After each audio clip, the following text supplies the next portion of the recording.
இந்த ஃபோட்டோகிராஃப்ஸ்லாம் பாருங்கள். வித்தியாசமான மாஸ்கை மாட்டிக்கிட்டு இருக்கக்கூடிய இந்த மக்கள் ஆப்பிரிக்கா கண்டத்தில் இருக்காங்க.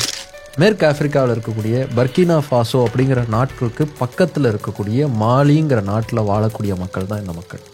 கிட்டத்தட்ட ஒரு 8 லட்சம் பேர் இந்த இடத்துல வாழ்கிறாங்க. இந்த மாதிரி மாஸ்கை மாட்டி வருஷம் இவங்க ஒரு சடங்கு அப்படிங்கிறத நடத்துகிறாங்க. இந்த சடங்கு யாருக்காக செய்கிறாங்க அப்படின்னா, தங்களுடைய ஆசிரியர்களுக்காக செய்கிறேன் அப்படின்னு சொல்கிறாங்க.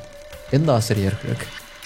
அதாவது இவங்களுடைய நம்பிக்கையின்படி பல கிலோமீட்டர் தூரத்தில் இருந்து, அதாவது பூமியிலிருந்து பல ஆயிரம் கிலோமீட்டர் தூரத்தில் இருக்கக்கூடிய ஒரு தூரத்து நட்சத்திரத்தில் இருந்து ஒரு காலத்தில் வேற்று கிரக வாசிகள் இங்கே அவங்க இடத்துக்கு வந்தாங்க அப்படின்னும், அவங்களுடைய முன்னோர்களுக்கு நாகரிகங்களை கற்றுக் கொடுத்தாங்க அப்படின்னும், அவங்க மூலமாக தான் உலகம் எல்லாருக்குமே சிவிலைசேஷனுங்கிறது கொண்டு போகப்பட்டுச்சு அப்படிங்கிறதும் இவங்களுடைய நம்பிக்கை. இவங்க சொன்ன அந்த நட்சத்திரம் அப்படிங்கிறது மனித கண்களுக்கு புலப்படாத ஒரு நட்சத்திரம், நம்ம கண்ணுக்கே தெரியாத ஒரு நட்சத்திரம் அது. ஆனால் அப்படி ஒரு நட்சத்திரம் இருக்குது அப்படின்னு அவங்க சொல்லிக்கிட்டு இருந்தாங்க. அப்படி அந்த கண்ணுக்கே தெரியாத நட்சத்திரம் அப்படிங்கிறத சும்மா குருட்டாம்போக்கில் அவங்க சொல்லலை. அந்த நட்சத்திரம் விண்வெளியில் எங்கே இருக்குது அப்படிங்கிறதையும் துல்லியமாக அவங்க கணக்கிட்டு சொன்னாங்க. அதாவது இரவில் ரொம்ப வெளிச்சமாக தெரியக்கூடிய ஒரு நட்சத்திரத்துக்கு பக்கத்தில் தான் அந்த ஸ்டாரும் இருக்குது அப்படிங்கிறது அவங்க சொன்ன ஒரு விஷயம். அந்த அளவுக்கு துல்லியமாக ஒரு விண்வெளி சாஸ்திரம்ங்கிறது அவங்கக்கிட்ட இருந்துச்சு. ரொம்ப காலத்துக்கு இவங்க சொல்கிறது ஒரு கதை தான், ஏதோ ஒரு நம்பிக்கையில் அவங்க சொல்கிறாங்க அப்படின்னு தான் நினச்சிக்கிட்டு இருந்தாங்க. ஆனால் இந்த ஆப்பிரிக்க மக்கள்கிட்ட இப்படி ஒரு நம்பிக்கை இருக்குன்னு தெரிந்த ஒரு 50 ஆண்டுகளுக்கு அப்புறமா விஞ்ஞானிகள் உண்மையிலேயே அங்கே ஒரு நட்சத்திரம் இருக்குது அப்படிங்கிறத கண்டுபிடிச்சாங்க. இவங்க சொன்ன மாதிரியே பிரைட்டஸ்ட் ஸ்டாருக்கு பக்கத்தில் மனித கண்ணுக்கு புலப்படாத அந்த நட்சத்திரம் அப்படிங்கிறது இருந்துச்சு. அப்போ இந்த நட்சத்திரம் உண்மை அப்படின்னா, உண்மையிலே இவங்க சொன்ன அந்த டீச்சர்ஸுங்கிறவங்க விண்வெளியில் இருந்து வந்த வேற்று கிரகவாசிகளா? அவங்க தான் இங்கே இவங்களுக்கு நாகரிகத்தை கற்றுக் கொடுத்தாங்களா?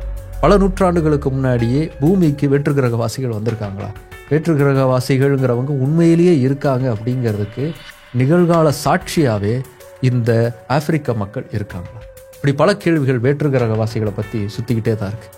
அந்த கேள்விகளுக்கான பதிலை தேடி தான் இந்த சீரீஸ் அப்படிங்கிறத நம்ம தொடங்குறோம். Welcome to big bang Bogan. நான் உங்கள் போகன். ஏலியன்ஸ் பற்றின முடிச்ச இந்த சீரீஸில் நம்ம அவிழ்த்து பார்க்க முயற்சிப்போம். வாங்க.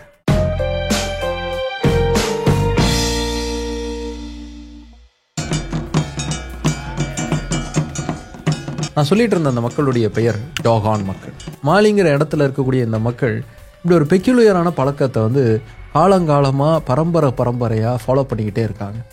தங்களுக்கு எல்லாத்தையும் கற்றுக் கொடுத்த டீச்சர்ஸுக்கு ஹானர் பண்ணணும் அப்படிங்கிறது தான் இவங்க இந்த கஸ்டமை கடைப்பிடிக்கிறதுக்கான முக்கியமான காரணம். இதில் அவங்க யூஸ் பண்ணக்கூடிய மாஸ்க் எல்லாமே இதே மாதிரி காலங்காலமாக பாரம்பரியமாக தொடர்ந்து ஒரே மாதிரியான ஷேப்பில் வந்து அவங்க யூஸ் பண்ணிகிட்டு இருக்காங்க. இந்த ஒவ்வொரு மாஸ்க்குக்கும் ஒவ்வொரு விதமான பேர் அப்படிங்கிறத அவங்க வச்சுருக்காங்க. சட்டிம்பே மாஸ்க், கனகா மாஸ்க்னு ஒவ்வொரு வகையில் இந்த மாஸ்க் அப்படிங்கிறத அவங்க யூஸ் பண்ணுறாங்க. இந்த முகமூடிகள் எல்லாமே எங்களுடைய ஆசிரியர்கள் எப்படி இருந்தாங்களோ அதை நாங்கள் உருவகப்படுத்தி இந்த மாஸ்க்கை நாங்கள் பயன்படுத்துகிறோம் அப்படிங்கிறது தான் அவங்க சொல்லக்கூடிய ஒரு விஷயமா இருக்குது. அவங்க அட்ரஸ் பண்ணக்கூடிய அந்த டீச்சர்ஸ் அப்படிங்கிறவங்க வானத்தில் இருந்து இங்கே பூமிக்கு வந்து இவங்களுக்கு எல்லாத்தையும் கற்றுக் கொடுத்தவங்க அவங்க தான் அப்படிங்கிறது இந்த டாகான் மக்களுடைய நம்பிக்கை. ஸோ அப்படி வானத்திலேருந்து வந்த அந்த ஏலியன்ஸுங்கிறவங்க எங்கேருந்து வந்தாங்கன்னு இவங்க சொன்னதான் நம்ம பார்த்தோம். வானத்தில் ரொம்ப பிரைட்டஸ்ட்டாக தெரியக்கூடிய ஒரு ஸ்டாருக்கு பக்கத்தில் இருக்கக்கூடிய ஒரு ஸ்டார்லேருந்து அவங்க வந்தாங்க அப்படிங்கிறத அவங்க சொன்ன ஒரு விஷயம் இல்லையா? அது என்ன ஸ்டார்? இந்த டாகான் மக்களுடைய மொழியில் இரவு நேரங்களில் வானத்தில் ரொம்ப பிரைட்டஸ்ட்டாக தெரியக்கூடிய நட்சத்திரத்தை வந்து சிகிட்டோலோ அப்படிங்கிற ஒரு பேரில் வந்து அழைச்சாங்க. இந்த சிகிட்டோலோ அப்படிங்கிற நட்சத்திரத்துக்கு பக்கத்தில் போட்டோலோ அப்படிங்கிற ஒரு நட்சத்திரங்கிறது இருக்குது. இந்த போட்டோலோங்கிற நட்சத்திரத்தில் இருந்து தான் எங்களுடைய ஆசிரியர்கள் வந்தாங்க அப்படின்னு இவங்க சொல்லிட்டு இருந்தாங்க. வானத்தில் இவ்வளோ ஒரு பிரைட்டஸ்டான ஸ்டார் இருக்குது அப்படிங்கிறது எல்லாருக்குமே தெரியும். லிட்டரலாக நம்ம எல்லாரும் பார்த்தாலே புரிஞ்சுக்க முடியும். இப்படி ஒரு பிரைட்டஸ்டான ஸ்டாருங்கிறது இருக்குது, அதுக்கு பக்கத்தில் நட்சத்திரம் இருக்கா இல்லையாங்கிறது யாருக்குமே தெரியாது. இதுக்கான ஆராய்ச்சி அப்படிங்கிறது 19ஆம் நூற்றாண்டில் நடக்குது. அப்போ தான் வந்து விண்வெளியில் இருக்கக்கூடிய ஒவ்வொரு நட்சத்திரத்தையும் வந்து படிக்க ஆரம்பிக்கிறாங்க. அப்போ இந்த பிரைட்டஸ்ட் ஸ்டாரையும் படிக்கிறாங்க. அதுக்கு சிரியஸ் அப்படிங்கிற ஒரு பேருங்கிறதையும் வைக்கிறாங்க. அதாவது இருக்கிறதுலே ரொம்ப பிரைட்டஸ்டான ஒரு நட்சத்திரம்ப்பா இது அப்படின்னு சொல்லக்கூடிய விதமாக இதுக்கு சிரியஸ் அப்படிங்கிற ஒரு கிரேக்க வார்த்தையை எடுத்து இதுக்கு அந்த பேருங்கிறத வைக்கிறாங்க. அதுக்கப்புறமா இதுக்கு பக்கத்துலேயே இன்னொரு நட்சத்திரம் இருக்குது அப்படிங்கிறது தெரிய வருது. அது எப்போ தெரிய வருதுன்னா 1844 தெரிய வருது. ஃப்ரெட்ரிக் பெசில் அப்படிங்கிற ஒரு ஆஸ்ட்ரானமர் வந்து இப்படி ஒரு நட்சத்திரம் வந்து இந்த நட்சத்திரத்தை சுற்றி வருது அப்படிங்கிறத உறுதிப்படுத்துகிறார். இந்த நட்சத்திரங்கிறது 50 வருஷத்துக்கு ஒரு தடவை இந்த நட்சத்திரத்தை சுற்றி வருது. அது நம்மளுடைய கண்களுக்கு புலப்படாத ஒன்றா இருக்குது. ஏன்னா அது வந்து ஒரு டாஃப் ஸ்டாராக இருக்குது. அதனால தான் நமக்கு அது தெரியல அப்படிங்கிறத சொல்கிறார். அதாவது இந்த டாங்கான் மக்கள் ஏற்கனவே சொல்லிக்கிட்டு இருந்த அந்த நட்சத்திரம் உண்மையிலேயே இருந்திருக்கு அப்படிங்கிறது கண்டுபிடிக்கப்படுது. இதோட மட்டும் ஆச்சரியம் நிற்கலை, இன்னொரு ஆச்சரியமும் இருக்குது. இந்த டாங்கான் மக்கள் என்ன சொன்னாங்கன்னா, அந்த நட்சத்திரம் இருக்குது பார்த்தீங்களா, அந்த நட்சத்திரம் யூனிவர்ஸ்லேயே ரொம்ப வெயிட்டஸ்டான ஒரு மெட்டல்னால ஆன ஒரு நட்சத்திரம். அது அப்படி ஒரு நட்சத்திரத்தில் இருந்து தான் எங்களுடைய டீச்சர்ஸ்லாம் வந்தாங்க அப்படிங்கிறது இவங்க சொன்ன ஒரு விஷயம். உண்மையிலேயே அந்த நட்சத்திரம் இதே மாதிரியான ஒரு வெயிட்டான மெட்டீரியலில் தான் செய்யப்பட்டிருக்கா அப்படின்னு பார்த்தா ஆமாம், உண்மையிலேயே அப்படி ஒரு மெட்டலால் உருவான ஒரு நட்சத்திரம் தான் இந்த நட்சத்திரம். எந்த அளவுக்கு வெயிட்டான மெட்டல் தெரியுமா? அது 1 டீஸ்பூன் 1 டன் எடை அளவுக்கு இருக்கும்.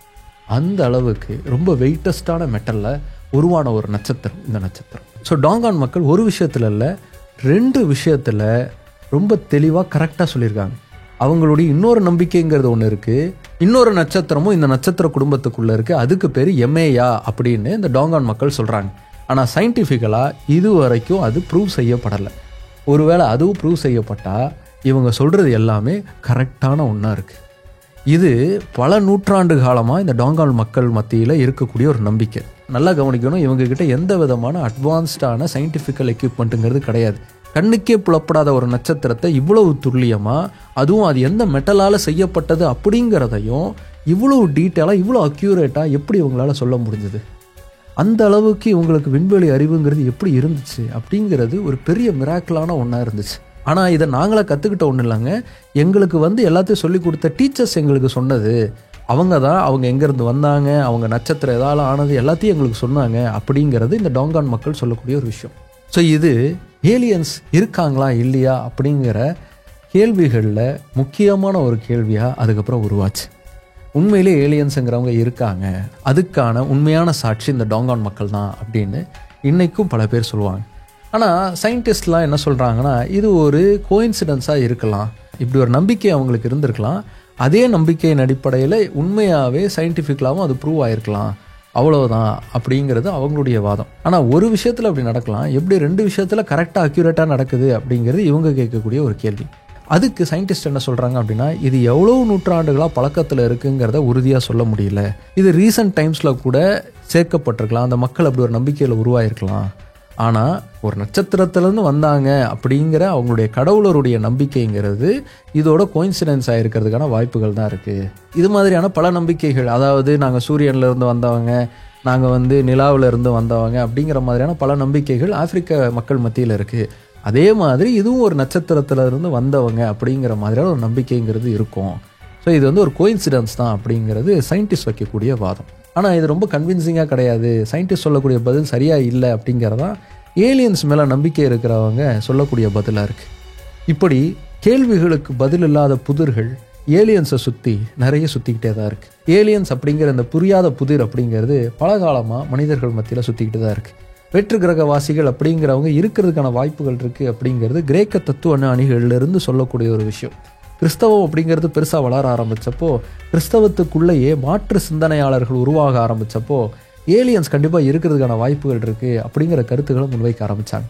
அதில் இருந்து இப்படி வேற்று கிரகவாசிகளை நோக்கிய தேடல் அப்படிங்கிறது மனித குலத்துக்கு இருந்துக்கிட்டே தான் இருக்குது. அந்த தேடல்களில் பல சமயங்களில் பல விதமான புதிரான கேள்விகளும் புதிரான சம்பவங்களும் இந்த ஏலியன்ஸை சுற்றி நடந்துக்கிட்டே தான் இருக்குது. அப்படிப்பட்ட விசித்திரமான சம்பவங்களில் நிறைய சம்பவங்கள்ங்கிறது என்னவா இருக்குன்னா, நான் வந்து யூஎஃப்ஓவை பார்த்தேன், அதாவது பறக்கும் தட்டை பார்த்தேன், ஏலியன்ஸை பார்த்தேன், ஏலியன்ஸுக்கிட்ட நான் பேசினேன், அவங்க என்னை தூக்கிட்டு போனாங்க அப்படிங்கிற மாதிரியான கதைகள் எக்கச்சக்கமாக இருக்குது. அதில் ஒரு சில கதைகள்லாம் ரொம்பவே இன்ட்ரெஸ்டிங்காக இருக்குது. அதை கதைன்னு சொல்ல முடியாது, அது உண்மையிலேயே ரியல் லைஃப்பில் நடந்த ஒரு இன்சிடென்ட்ஸ் தான். 1961 செப்டம்பர் மாதம் 19 பெட்டி அப்புறம் பார்னே ஹில் அப்படிங்கிற 2 பேர் வந்து காரில் போயிட்டுருக்காங்க. திடீர்னு தூரத்தில் பிரைட்டான ஒன்று ஏதோ பறந்துக்கிட்டு போயிட்டுருக்கு அப்படிங்கிறத பார்க்குறாங்க. அது என்னன்னு அவங்களால புரிஞ்சிக்க முடியல. அது ஒரு விமானம் மாதிரியே தெரியல, ஏன்னா குறுக்கு மறுக்க அது பாட்டுக்கு வித்தியாசமாக பறக்குது. இன்னும் சொல்லப்போனால் மேலே கீழேன்னு பறக்குது. ஹெலிகாப்டர் தான் அப்படி பறக்கும், அதை தாண்டி இது ஹெலிகாப்டர் மாதிரியே இல்லை, ஆனால் மேலே கீழெல்லாம் கூட அது பறக்குது. என்னவா இருக்கும் அப்படின்னு ஒரு க்யூரியாசிட்டி அவங்களுக்கு உருவாகுது.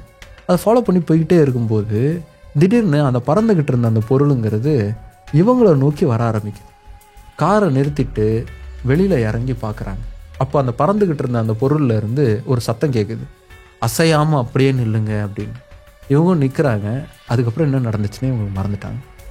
எந்திரிச்சு பார்த்தா வீட்டில் இருக்காங்க. என்ன நடந்ததுன்னே அவங்களுக்கு தெரியல. ஆனால் ஏதோ ரொம்ப டயர்டாக இருக்கிற மாதிரியான ஒரு உணர்வு அப்படிங்கிறது அவங்களுக்கு இருக்குது.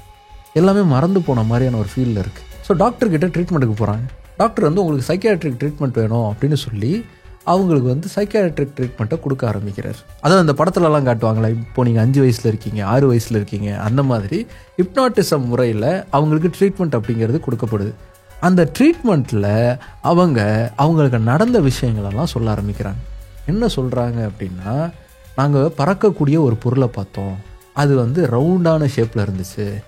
அவங்க எங்களை அந்த ஷிப்புக்குள்ளே கூப்பிட்டு போனாங்க. அவங்க ஷிப்பெல்லாம் சுற்றி காமிச்சாங்க. எங்ககிட்ட ஏதோ ஒரு லாங்குவேஜில் பேசினாங்க.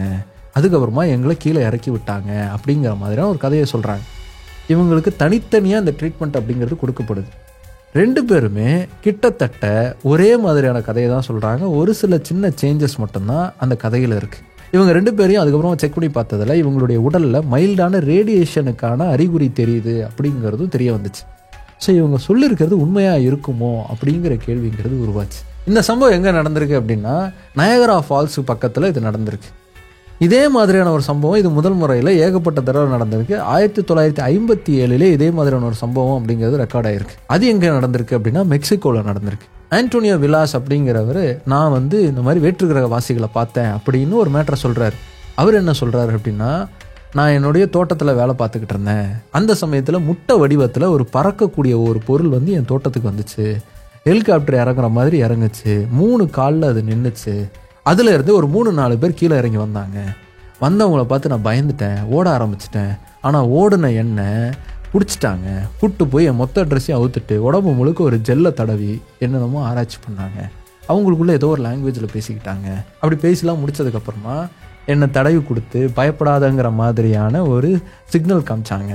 அப்புறம் என்னை அந்த ஷிப்புக்குள்ளேயே சுற்றிலாம் காமிச்சாங்க. என்னை இன்னொரு ரூம்குள்ளே கொண்டு போய் அங்கே அடைச்சி வச்சாங்க.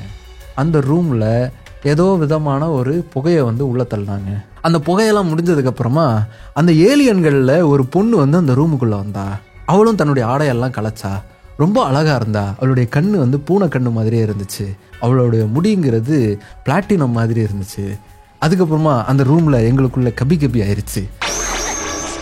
அதுக்கப்புறம் தன்னுடைய வயிற்றை தடவி காமிச்சிட்டு நாங்கள் மேலே போகிறோம் அப்படிங்கிற மாதிரி சிக்னல் காமிச்சிட்டு என்னை அந்த ஃப்ளைட்டில் இருந்து கீழே இறக்கி விட்டுட்டு அந்த பறக்கிற முட்டைங்கிறது பறந்து போயிடுச்சு அப்படின்னு ஒரு கதை சொன்னார். இந்த கதையிலையும் அவர் சொன்னார் இல்லையா, சொன்னதுக்கப்புறமா அவரை வந்து ரேடியேஷனுக்கெலாம் உட்படுத்தியிருக்காங்க. அவருக்கும் மைல்டாக ரேடியேஷனுக்கான ரியாக்ஷன்லாம் இருந்திருக்கு அப்படிங்கிறதும் சொல்லப்பட்டுச்சு.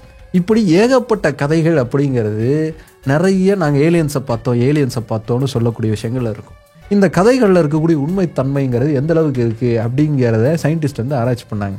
அப்போது அதுக்கான காரணமாக என்ன சொன்னாங்க அப்படின்னா, இது இவங்களுடைய இலூஷன்ஸ் தான்.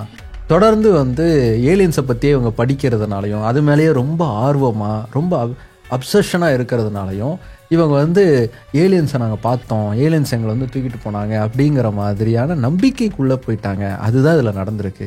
இதை தாண்டி ஸ்லீப்பிங் டிஸார்டர்ஸ்லாம் கூட காரணமாக இருக்கும் அப்படிங்கிற மாதிரியான ஒரு தியரியை முன் வச்சாங்க. ஃபார் எக்ஸாம்பிள் சந்திரமுகி படத்தில் வர்ற மாதிரி 3 படத்தில் தனுஷுக்கு தெரிகிற மாதிரி இவங்களுக்கு ஏலியன்ஸ்லாம் தெரிகிறாங்க அப்படிங்கிறது இவங்க வைக்கக்கூடிய தியரி.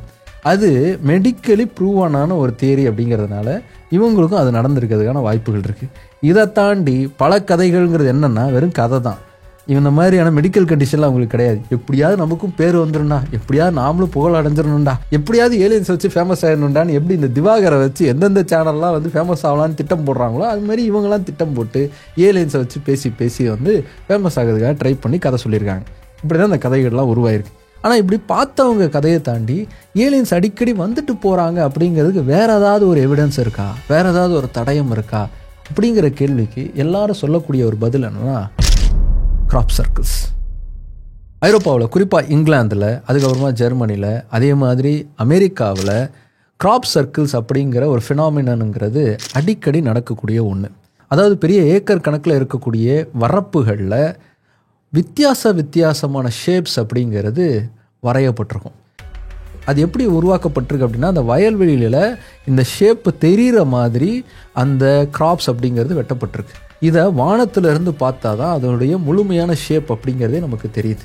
இந்த ஷேப் அப்படிங்கிறது ஒவ்வொன்றும் ஒவ்வொரு வகையில் இருக்குது, வித்தியாசமான வகையில் இருக்குது. ஆனால் இதில் ஆச்சரியப்படக்கூடிய விஷயம் என்னென்னா, எல்லாமே துல்லியமாக அளவு எடுத்த மாதிரி பக்கா ஜாமெட்ரிக்கல் ஷேப்பில் வந்து அது இருக்குது. இவ்வளோ துல்லியமாக எப்படி வந்து பண்ண முடியும்? அதுவும் இவ்வளோ பிரம்மாண்டமாக எப்படி பண்ண முடியும்? இது கண்டிப்பாக ஏலியன்ஸுடைய வேலை தான். அவங்க நம்மக்கிட்ட ஏதோ ஒரு கம்யூனிகேஷனுங்கிறத அடிக்கடி பண்ணுறாங்க. அவங்க இங்கே வந்து நமக்கு ஏதோ ஒரு செய்தியை சொல்லிட்டு போகிறாங்க, இல்லை அவங்களுடைய இன்னொரு குழுவுக்கு இதன் மூலமாக ஒரு செய்தியை வந்து சிம்பாலிக்காக சொல்கிறாங்க. அப்படியும் இல்லை, அவங்களுடைய ஸ்பேஸ் ஷிப்புங்கிறது வந்துட்டு போகும்போது அது லேண்ட் ஆகி திரும்ப டேக் ஆஃப் ஆகும்போது இந்த மாதிரியான ஒரு ஷேப்புங்கிறது உருவாகுது அப்படின்னு நிறைய தியரிஸ் அப்படிங்கிறது இது சார்ந்து வைக்கப்படுது. இந்த கிராப் சர்க்கிள்ஸ் அப்படிங்கிறது இன்றைக்கி நேற்று உருவாகலை, பல நூற்றாண்டுகளாக உருவாகுது. 1678 ஆண்டு நமக்கு ஒரு குறிப்பு கிடைக்குது. அந்த குறிப்பில் இங்கிலாந்தில் இதே மாதிரியான ஒரு ஷேப்புங்கிறத பார்த்ததற்கான குறிப்புங்கிறது நமக்கு கிடைக்கிது. அந்த ஷேப்புங்கிறது ரொம்ப வித்தியாசமாக இருந்திருக்கு. அப்போ கிறிஸ்தவங்கிறது ரொம்ப உச்சத்தில் இருந்ததால் இந்த ஷேப்புங்கிறத சாத்தான் தான் வந்து செஞ்சுட்டு போயிருக்கான், அதனால் நம்ம பயங்கரமாக ப்ரேயர் பண்ணணும்னு உட்காந்து ஸ்பெஷல் ப்ரேயர்லாம் வந்து பண்ணியிருக்காங்க. இப்படி பல நூற்றாண்டுகளாக அப்பப்போ வந்து இந்த மாதிரி கிராப் சர்க்கிள்ஸ் அப்படிங்கிறது இங்கிலாந்தில் வந்து வர ஆரம்பிக்குது. அதே மாதிரி ஜெர்மனிலையும் அப்பப்போ வர ஆரம்பிக்குது. ஜெர்மனியில் என்ன நினச்சிட்டு இருந்திருக்காங்க, உலகப்போர் சமயத்தில் பிரிட்டன்காரனுங்க தான் வந்து இந்த மாதிரி ஏதோ கிராப்பை வெட்டிக்கிட்டு இருக்கானுங்கடா, வயலில் வேலை பார்த்துருக்கானுங்க, அவனுடைய போர் விமானங்களுக்கு ஏதோ சிக்னல் காமிச்சிக்கிட்டு இருக்கானுங்கன்னு யோசிச்சிருக்காங்க. ஆனால் அதுக்கப்புறம் தான் பிரிட்டன் சொல்லியிருக்கு, எங்கள் இதுலேயே வெட்டிக்கிட்டு இருக்காங்கயா அப்படிங்கிற மாதிரி சொல்லியிருக்கு. இப்படி யாருமே செய்யலை. அப்போ யார் இதெல்லாம் செய்கிறா? அப்போ உண்மையிலேயே ஏலியன்ஸுங்கிறவங்க இருக்காங்க, அதவங்க தான் இதெல்லாம் பண்ணியிருக்காங்க அப்படின்னு ஒரு தியரி உருவாக ஆரம்பிச்சது. 1980களுடைய இறுதிக்கு மேலே இது ரொம்ப அதிகமாக ஆரம்பிச்சிருக்கு. வருஷம் கரெக்டாக அறுவடை பண்ணுறதுக்கு கொஞ்சம் நாளைக்கு முன்னாடி இதே மாதிரி கிராப் சர்க்கிள்ங்கிறது உருவாக ஆரம்பிச்சிருக்கு. ஏன்னா இப்படி உருவாகிட்டு இருக்கு, அப்போ ஏலியன்ஸ் வருகை அதிகமாயிருச்சா அப்படின்னு எல்லாரும் பயந்துருக்காங்க.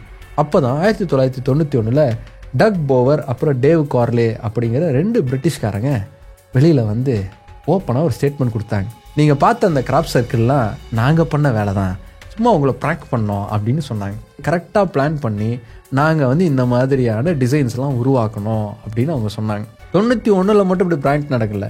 ஒவ்வொரு காலகட்டத்தில் இதே மாதிரியான ப்ராங்க்ஸ் அடிப்படையிலையும் ரிச்சுவல்ஸ் அடிப்படையிலையும், அதாவது இந்த மாந்திரிக நம்பிக்கைகள் அடிப்படையிலையும் இந்த மாதிரியான கிராப் சர்க்கிள்ஸ் அப்படிங்கிறது உருவாக்கப்பட்டிருக்கு. அதை தான் ஏலியன்ஸ்னு சொல்லி நம்ப ஆரம்பிச்சிருக்காங்க. இப்போவும் இதே மாதிரியான கிராப் சர்க்கிள்ஸ் அப்படின்னு உருவாக்கப்பட்டுக்கிட்டு தான் இருக்குது. அது எல்லாமே இன்னைக்கு ஏலியன்ஸ் தான் பண்ணாங்க அப்படின்னு சொல்லி நம்பிக்கிட்டு இருக்கிறவங்க இருக்க தான் செய்கிறாங்க. சரி, மனிதர்களே உருவாக்கின இந்த மாதிரியான சிம்பிள்ஸ் இல்லாமல் உண்மையிலேயே மனிதர்களுக்கு புரிஞ்சிக்கவே முடியாத மாதிரியான ஒரு சில எவிடன்சஸ்லாம் இருக்கா, ஏலியன்ஸ் இங்கே வந்துட்டு போயிருக்காங்க அப்படிங்கிறதுக்கான அடையாளங்கள் இருக்கா அப்படின்னா பல விஷயங்கள் இந்த பூமியில் அப்படி புரியாத ஒரு புதிராகவே இருக்குது. இன்றைக்கும் அந்த புதிர் முடிச்சுகள் அவிழ்க்கப்படாமலேயே இருக்குது. அப்படி ஒரு புதிர் முடிச்சு அப்படிங்கிறது தான் பெருநாட்டில் இருக்கக்கூடிய ஒரு புதிர் முடிச்சு. பெருவில் இருக்கக்கூடிய நாஸ்கா லைன்ஸ் அப்படிங்கிறது தான் அது. இந்த நாஸ்கா லைன்ஸ் அப்படிங்கிறது கிட்டத்தட்ட கிராப் சர்க்கிள்ஸ் மாதிரியே இருக்கக்கூடிய ஒரு கான்செப்ட் தான். இன்னும் சொல்லப்போனால் இந்த நாஸ்கா லைன்ஸில் இருந்து தான் இந்த கிராப் சர்க்கிள்ஸ் அப்படிங்கிறதையே ஏலியன்ஸோட கனெக்ட் பண்ணக்கூடிய விஷயம் அப்படிங்கிறதே நடந்தது.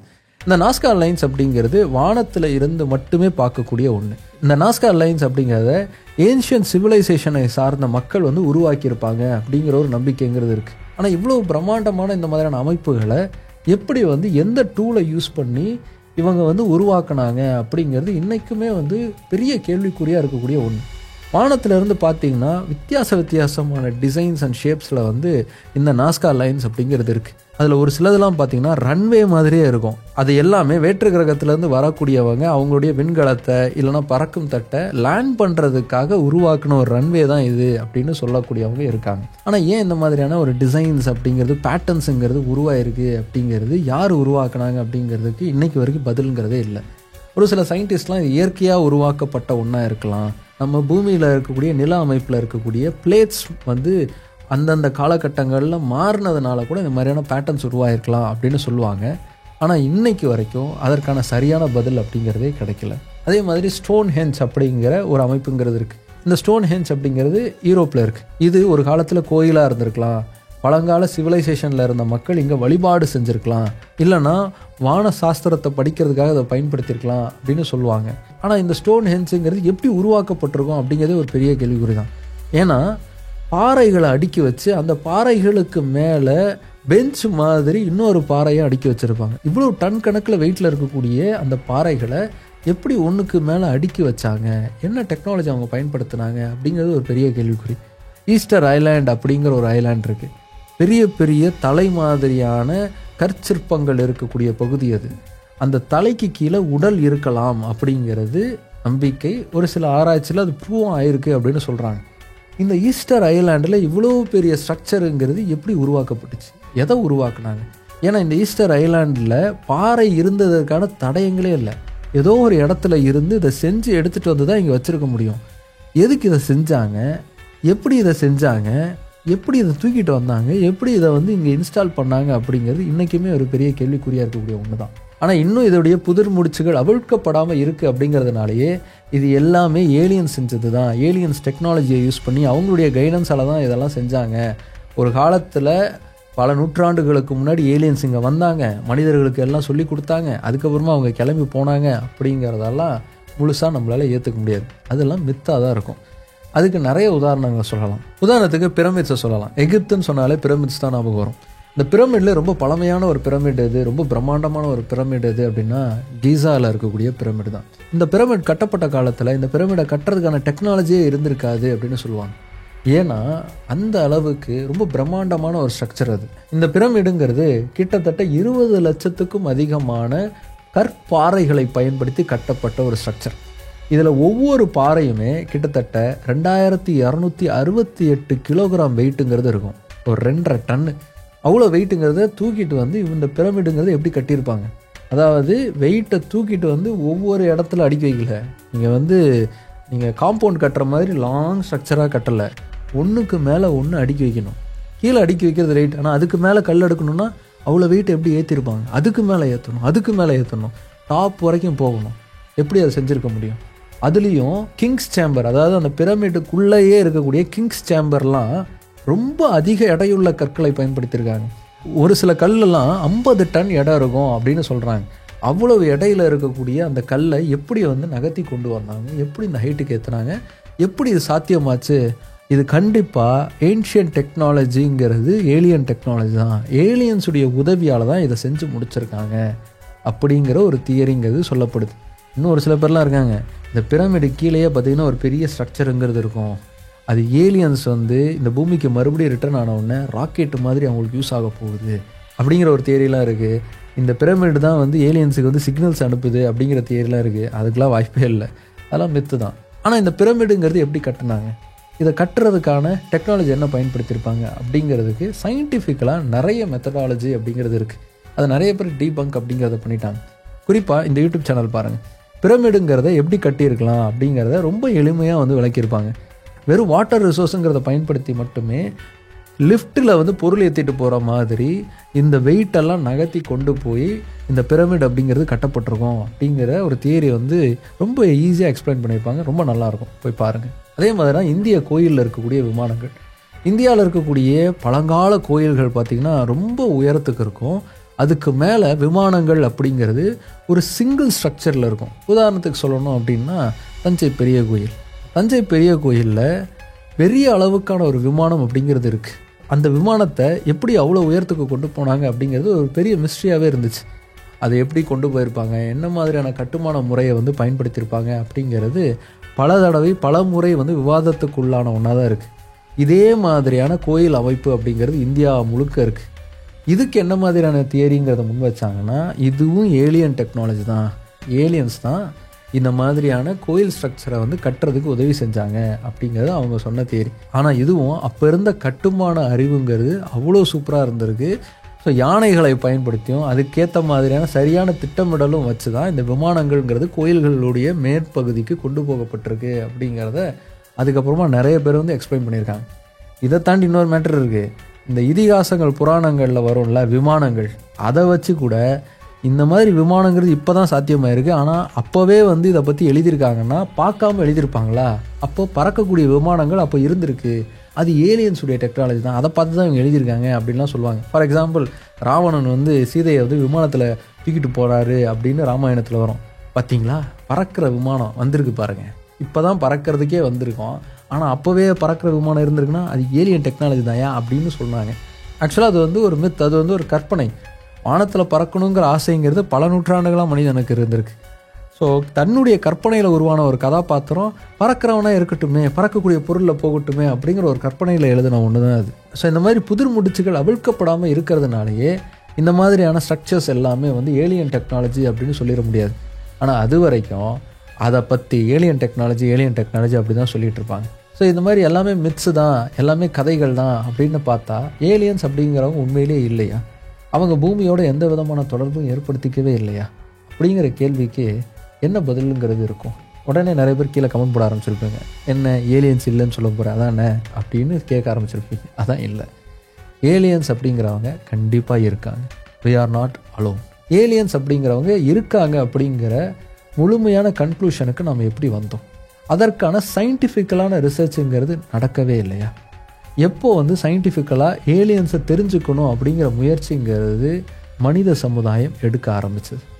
அதற்கான பதிலுங்கிறது நமக்கு ஏரியா 51 கிடைக்கும். அடுத்த எபிசோடில் உலகத்திலேயே அதிக அளவுக்கு பாதுகாப்பு கொண்ட பயங்கரமாக தடை செய்யப்பட்ட ஏரியா 51க்குள்ளே பயணித்து அந்த பதிலை தேட ஆரம்பிப்போம்.